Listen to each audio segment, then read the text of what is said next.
사랑합니다. 축복합니다. 오늘도 이렇게 영상을 통해서 함께 말씀을 나누게 되었습니다. 함께 예배를 드려야 함에도 불구하고 예배드리지 못하는 마음이 참 아프고 우리가 당연하게 했었던 일상이 너무 그리워지는 시간들입니다. 이번 주간에는 그 성남에 있는 은혜강교회에서 확진자 수가 50명 정도가 나왔다고 하고 또 그 보도를 들은 많은 일반 사람들이 교회에 대해서 악플을 다는 것을 보고 가슴이 아팠습니다. 교회에 대한 그 사회적인 이미지가 지금 떨어지고 있고 또 우리가 타락한 세상에 대해서 교회가 걱정을 해야 되는데 오히려 세상이 교회에 대해서 걱정을 하고 또 오히려 그 영향을 준다고 한다면 분명히 이것도 하나님께서 원하시는 모습이 아니라고 생각합니다. 우리도 예배가 중요한 거는 알고 있고 근데 우리 여러분들이 각 교회라고 생각을 하시고 있는 자리에서 예배자의 모습으로 잘 살아가시기 바라고요. 아이들 개학이 어제 보도에 의하면은 4월 6일로 이렇게 연기가 되었습니다. 원래는 우리도 이제 아이들 개학 기준으로 예배를 다시 시작하려고 하는데 이번 주부터 원래 예배를 드리려고 했는데 저희도 4월 5일부터 아마 예배를 드려야 될 것 같고 장로님과 다시 상의해서 구체적으로 여러분들에게 나중에 공지를 하겠습니다. 요즘에 이 땅을 위한 기도를 많이 하고 있습니다. 특별히 이제 새벽에 기도를 할 수가 없기 때문에 저는 좀 일찍 교회에 나와서 아침 기도회를 하고 있는데 기도 제목이 빨리 코로나 사태가 진정이 되어서 함께 예배를 드릴 수 있는 날이 오기를 기도하고 있고 또 우리 교회를 위한 기도 그리고 우리 성도들을 위한 기도를 드리고 있습니다. 오늘 우리가 함께 좀 말씀을 보려고 하는 것은 사무엘하 24장 24절부터 25절까지 있는 말씀인데 제가 읽어드리겠습니다. 왕이 아라우나에게 이르되 그렇지 아니하다. 내가 값을 주고 내게서 살이라. 값 없이는 내 하나님 여호와께 번제를 드리지 아니하리라 하고 다윗은 은 50세겔로 타작마당과 소를 사고 그곳에서 여호와를 위하여 제단을 쌓고 번제와 화목제를 드렸더니 이에 여호와께서 그 땅을 위한 기도를 들으심에 이스라엘에게 내리는 재앙이 그쳤더라. 아멘. 이 땅을 위해서 기도할 때 하나님께서 그 기도를 들으시고 이스라엘에게 내리는 재앙을 그치게 하셨다. 그런 말씀입니다. 다윗 왕에 대한 이야기인데 여러분들 알다시피 다윗은 엄청 고생을 했습니다. 엄청나게 많은 전쟁을 했는데 그래서 하나님께서 다윗과 함께 하셔서 모든 전쟁마다 다 승리를 하게 하셔서 백전백승이었습니다. 이렇게 승승장구하던 다윗도 두 가지 큰 범죄를 저지르는데 우리가 잘 아는 것처럼 우리아의 아내였었던 밧세바와 간음한 사건 그리고 또 나중에 그 죄를 덮기 위해서 살아가는 충신이었었던 우리아를 죽게 하는 사건이 있었고 큰 죄입니다. 강간도 큰 죄인데 또 살인죄까지 하죠. 그리고 오늘 우리가 사무엘하 24장에 있는 말씀을 보면은 다윗이 인구조사를 하는 이야기가 나옵니다. 무슨 사람 숫자 세는 게 무슨 큰 죄야? 이렇게 얘기할 수 있지만 이것은 교만죄입니다. 하나님께서는 교만한 것을 굉장히 싫어하시는데 오늘 다윗은 하나님께서 싫어하시는 교만죄를 짓고 있습니다. 전쟁이 거의 마무리될 무렵에 다윗은 자신의 군대가 너무 자랑스러웠습니다. 그래서 자신에게 패한 수많은 왕들과 빼앗은 전리품을 보면서 자기 만족에 취해 있었습니다. 그래서 24장 2절에 보니까 총사령관이었었던 요압을 불러서 이야기를 하죠. 전국을 돌면서 인구조사해서 결과를 보고하라. 다윗의 교만입니다. 숫자를 세는 것 자체가 잘못이 아니라 숫자를 세려고 하는 다윗의 마음, 그 동기가 하나님 보시기에 악한 것이었다라는 거죠. 그래서 3절에 다윗이 요압이 다윗왕한테 얘기를 하죠. 하나님께서 100배나 축복을 해주셨는데 왕의 눈으로 그것을 보게 하셨는데 왜 꼭 인구 조사를 해야 됩니까? 이렇게 얘기를 합니다. 여러분, 요압은 우리가 잘 아는 것처럼 신앙적인 사람이 아닙니다. 성품이 따뜻한 사람도 아니고 올바른 사람도 아니고 영적 분별력도 없는 사람이었었는데, 근데 요압조차도, 이렇게 영적으로 분별력 없는 요압조차도 인구 조사하는 게 하나님의 뜻이 아니다라는 것을 알고 있었는데도 불구하고 그래서 다윗을 말렸죠. 그러면 안 된다고. 근데 다윗은 교만함 때문에 누구 얘기도 듣지 않습니다. 눈도 어두워졌습니다. 이 교만이라고 하는 것은 하나님의 영광을 가로채는 겁니다. 자기 과시하는 거죠. 교만할 때 사탄이 틈타니다. 그래서 사무엘하 24장과 이게 평행본문이 역대상 21장에 나오는데 역대상 21장 1절에 이렇게 얘기합니다. 사탄이 일어나 이스라엘을 대적하고 다윗을 충동하여 이스라엘에 계수하니라, 그렇게 나와 있어요. 사탄이 다윗의 마음을 충동했다. 교만이죠. 그 사탄의 충동에 다윗이 넘어갔습니다. 그럼 다윗만 잘못 있느냐? 아니죠. 백성들도 잘못 있습니다. 그래서 여러분들 사무엘하 24장에 보면 1절에 이렇게 나와 있습니다. 여호와께서 다시 이스라엘을 향하여 진노하사 이스라엘을 향하여 진노하사 그들을 치시려고 다윗을 격동시켰다. 이런 말씀이 나와 있습니다. 그러니까 모든 게 누구 한 사람의 잘못이라고 얘기를 하면 다 욕하죠. 그럼 싸움밖에 일어나지 않습니다. 왜 이런 일이 일어났는가 우리가 이거 돌아보고 생각해야 됩니다.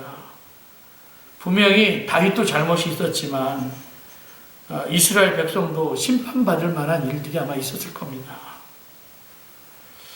인구조사를 하는데 거의 10달 정도가 걸리죠. 24장 8절에 보니까 국내를 돌아다니는데 9달 20날 백성이 요압이 백성의 수를 계수하고 왕께 보고하니 칼을 빼는 담대한 자가 80만 명, 유다살인 50만 명.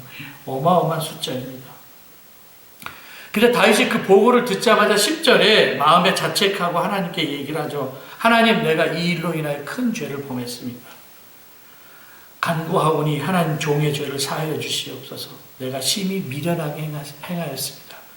내가 큰 죄를 행했고 내가 미련한 일을 행했다라고 다윗은 바로 이야기를 하죠. 용서해달라고 이야기를 합니다. 그렇다고 해서 그가 지은 잘못이 면제되는 건 아니에요. 책임이 면제되는 건 아닙니다. 그래서 선지자 갓을 통하여서 3가지 국가적인 벌을 제안하는데 그 한 가지 선택하라는 거예요. 첫 번째는 3년 기근, 두 번째는 다윗이 대적의 칼을 피해서 3달 동안 피해 다니고, 그리고 3일 동안 온 세상에 전염병이 도는 거예요. 다 고통스러운 일입니다. 근데 다윗은 3번째를 택하는데 그 택한 이유가 14절에 나와 있죠. 다윗이 가세가 이야기를 하면 내가 고통 중에 있도다. 청하건대 여호와께서 긍휼이 크시니 여호와의 손에 빠지고 내가 사람의 손에 빠지기를 원하지 않는다. 이걸 선택한 이유는 그냥 내가 하나님의 손에 맡겠다. 뭐 이런 이야기입니다. 전염병으로 7만 명이 죽는데, 근데 이 죽어가는 그 사랑하는 백성들이 죽어가는 모습을 보면 다윗이 얼마나 마음이 아팠겠습니까?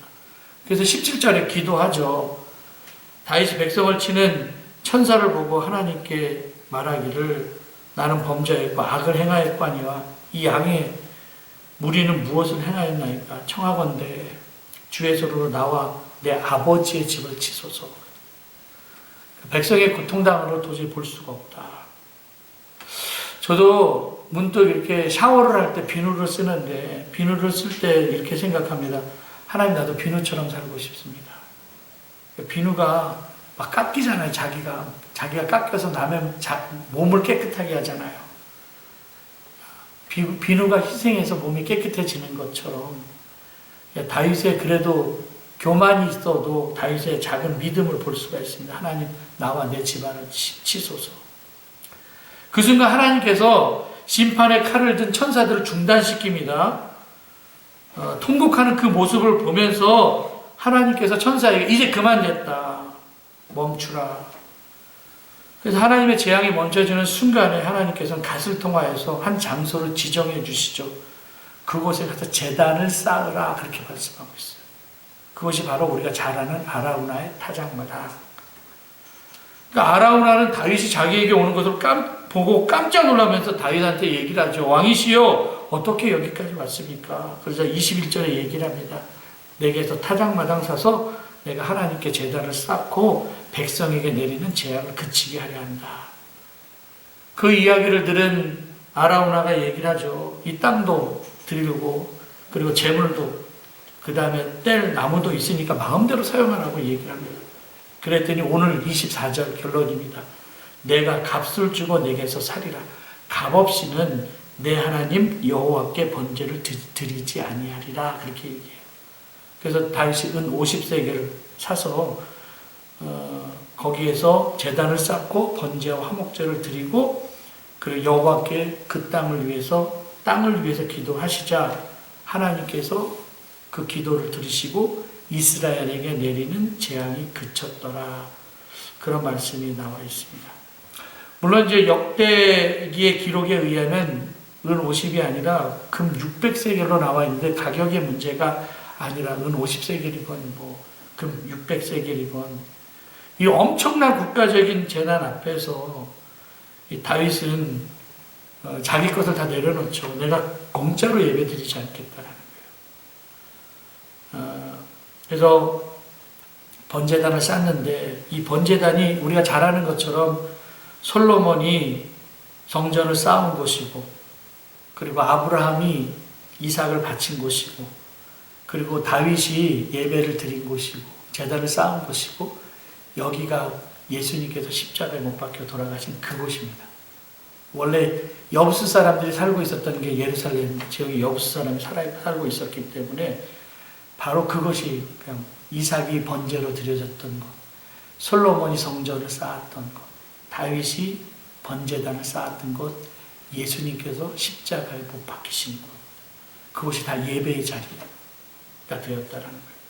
지금 코로나19로 인하여서 전염병이 돌고 있는데 경기도에서는 예배 드리는 것 행정명령 내려서 예배 드리지 못하게 하고 만약에 드린 벌금까지 물리게 한다고 하는데 이게 어떻게 하면 핍박일 수도 있습니다. 자유롭게 예배를 드려야 되는데 다 힘듭니다. 지금 교회도 함께 예배 드리지 못하는 것에 대한 아픔이 있고 또 여행사들도 관광객들 들어오지도 않고 나가지도 못하고 들어오지도 못하고 모든 모임들이 취소가 되고 장사도 안 되고 수출도 막히고 하나님께서 이 전염병을 통하여서 근데 악한 것 이단을 드러나게 하셨습니다. 우리도 우리 자신을 한번 돌아봤으면 좋겠고 오늘 그냥 말씀의 제목처럼 여호와께서 그 땅을 위한 기도를 들으시며 이스라엘에게 내렸던 재앙이 그쳤다. 더 많이 기도해야 될 때입니다. 왜 우리가 이렇게 되었는지 가슴이 먹먹하고 기도하지 않고는 살아날 수가 없고 또 예배의 자리를 지켜야 되는데 여태까지 정말 평범하게 드렸었던 그 당연한 일상이 감사한 것이 되었고 여러분들 지금 교회에서 예배를 드리지 못하지만 주중에 수요일 날이나 금요일 날 가정에서 오프라인으로라도 여러분들 가족끼리 기도자, 설교자 이렇게 정해서 함께 예배를 드리시기 바랍니다. 여러분들이 쌓는 그 가정 재단이 또 은혜의 자리가 될 수가 있다라는 거죠. 그래서 그 재단에서 하나님과의 화해의 장소가 되었다라는 겁니다. 여러분 예배의 회복이 없으면 신앙의 회복은 없습니다. 교만으로 똘똘 뭉쳐진 다윗이 재단을 쌓고 자신의 교만이 깨어졌던 것처럼 여러분 인생에 전염병이 일어나지 않도록 우리가 남 탓할 것도 아니라 우리 자신 한번 돌아봤으면 좋겠고 지금 이제 성전 예배가 중단되고 어쩌면 우리도 이제 4월 첫째 주부터 다시 예배도 드리고 또 고난주간 특세도 바로 시작해야 할 것 같고 정말 예배가 이렇게 소중하구나 이 소중함을 깨닫게 됩니다.